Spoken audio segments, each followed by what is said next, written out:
Alright, welcome back to part 3 of my Sony PlayStation collection of games. Let me scoot these on over here.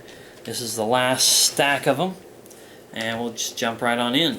First game up is called Tall Infinity. This is a puzzle style game, and it looks like you kind of stack up on some sort of a tower. Never played it, it was just a cheap pickup. Tekken 3. Now I do wish I had all the other Tekken games, but this to me is the best Tekken game that was ever released on any console. Just such a great cast of characters, a lot of game modes, a lot of fun characters to play as. And if anybody's curious, I like to play as Eddie, and his capoeira style is pretty fun. And we have Tenchu Stealth Assassins and Tenchu 2. Birth of the Stealth Assassins prequel. This was another series that I was very tempted to put on my favorite game series videos, but I held off, and maybe with a new playthrough, or playing some more of the later titles, maybe it'll bump itself up. But these games back in the day, they were my first experience with stealth games, even before Metal Gear Solid. Ninja stealth games, they're just amazing. Hey, I love ninjas, what can I say? Next up we have Test Drive 5 and Test Drive 5. I've got a lot of duplicate games. Now in this case I will give it a bit of a pass because of what you see here. Black label copy, green greatest hits copy. I don't mind having greatest hits copies of a game. I don't really consider that as duplicating it too much. Alright, next up we have Test Drive Off-Road and Test Drive Off-Road 2. At least back in the day, the PlayStation game level of graphics, the Test Drive Off-Road games were pretty cool off-road style games. Nowadays, I bet you could find some better ones, although I can't think off the top of my head anybody who's done a real off-road game in quite a while. Alright, up next we have a game from Atlas called Thousand Arms. This is an RPG / dating simulator. Basically, the character that you play as he goes on his quest, on his journey to do whatever it is that he needs to do, he meets a handful of different ladies and he can go on dates. It says back here, go on dates with 9 beautiful women to learn new powers and the ability to create elemental weapons. You know, because of course that's what happens when you date different women. This is advertising something, and I'm not even 100% sure that my copy has it. This was a used copy that I bought. I don't see it in here. It says trading card. Yeah, it doesn't have it. Trading card, memory card, stickers, a CD offer. But that's okay, because this is a hard to find game, hard to find without spending a lot of money on it anyway. And I think I did pretty good on it a couple years ago when I picked it up. Next up is Threads of Fate, Squaresoft action RPG style game. Pretty cool. Tobal number 1. This is a very intriguing game here. This is a fighting game. A fighting game that kind of went easy on the texturing so that the game could run smoother, so it doesn't look as detailed as, say, a Tekken. But it's still a pretty decent fighting game.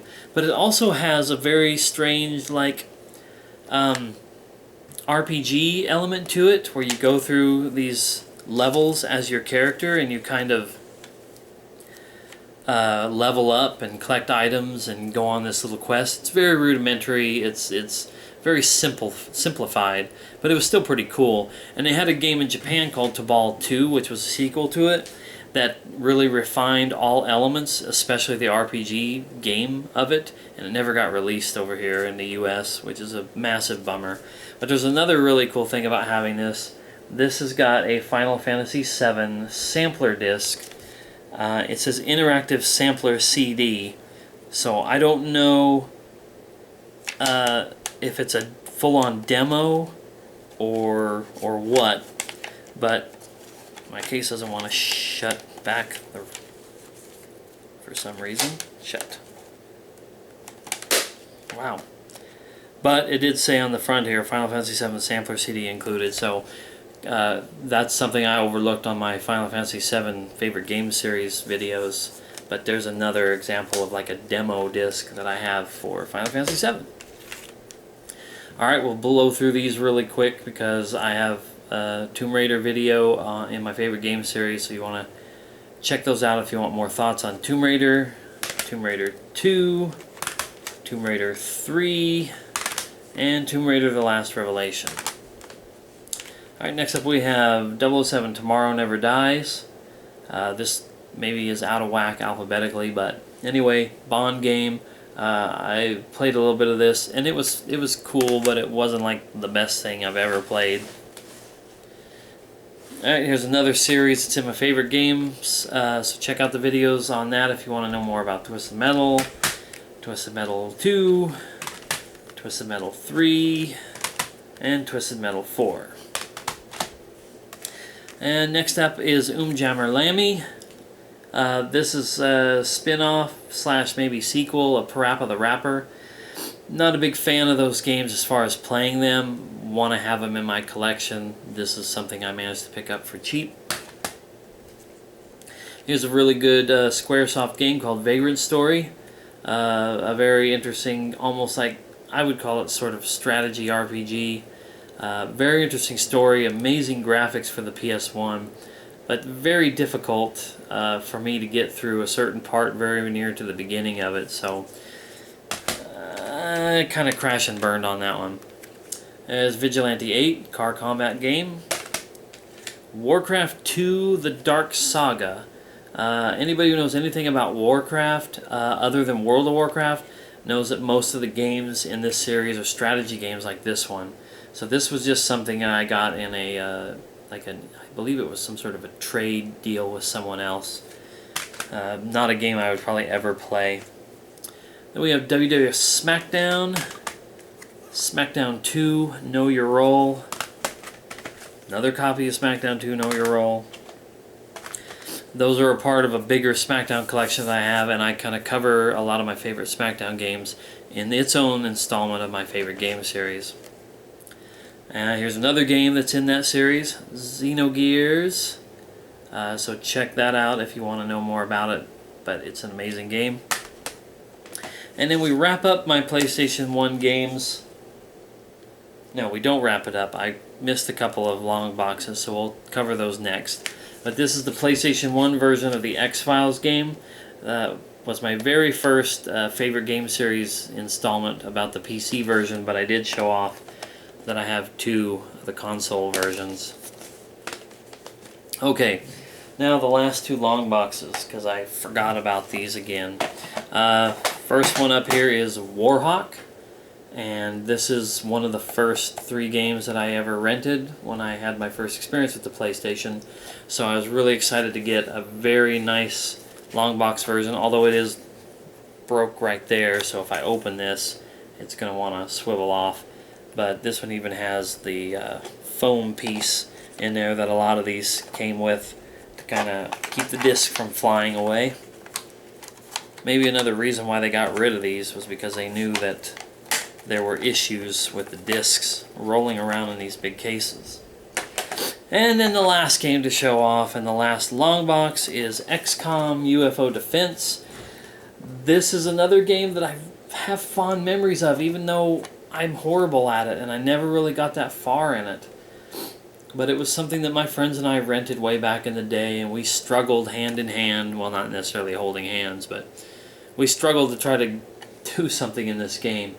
This is another one that I have that's broken up here, lending some more credence to my thoughts about why they ditched this style of case. It's actually broken that way on the bottom, and it's cracked on the front cover. It's kind of hard to see. You can see it in the glare there, though. Damaged case, but I don't care. It sits on the shelf, and I don't mess with it. So that will complete my PlayStation collection. Original Sony PlayStation, my favorite console. So many of my favorite games of all time are in this collection. And I consider the PlayStation and that era, that time frame of like 1995 to 2000, to be like what I call my golden era of gaming. coming off of the Super Nintendo and the Sega Genesis, rolling into the PlayStation, the N64, the very first year or two of the Dreamcast. That's probably why I hold the PS1, N64, and Dreamcast as my favorite consoles, because they were the consoles out at that probably my favorite time of my entire life. All these games, they just represent so much of who I am. Something ever happened to these games, I would be so devastated. My tornado video, I talk a little bit about the tornado and what kind of dangers I live under in this part of the country. But there's anything. There's, a fire that could happen. Someone could steal it all. House could collapse. I don't want to dwell on disasters, but these things mean a whole lot to me. And that's why, like I said, this is my favorite collection. I don't think I mentioned this before, but I am unofficially seeking to collect every PS1 game that was ever released in the North American market. It's never going to happen, because I believe that's somewhere between like 1,600 and over 2,000 games, and I have like 150 or something here, so I'm barely even scratching the surface. But I will add to this collection for as many years as I am interested in collecting games, and I expect that to be quite a long time. And there's still some games out there that are particular favorites of mine that I don't have in my collection. One of them would be The Misadventures of Tron Bonne. That's like my holy grail of collecting right now. That's the one game that I just want to figure out some way more than any other to get it without having to pay hundreds of dollars for it.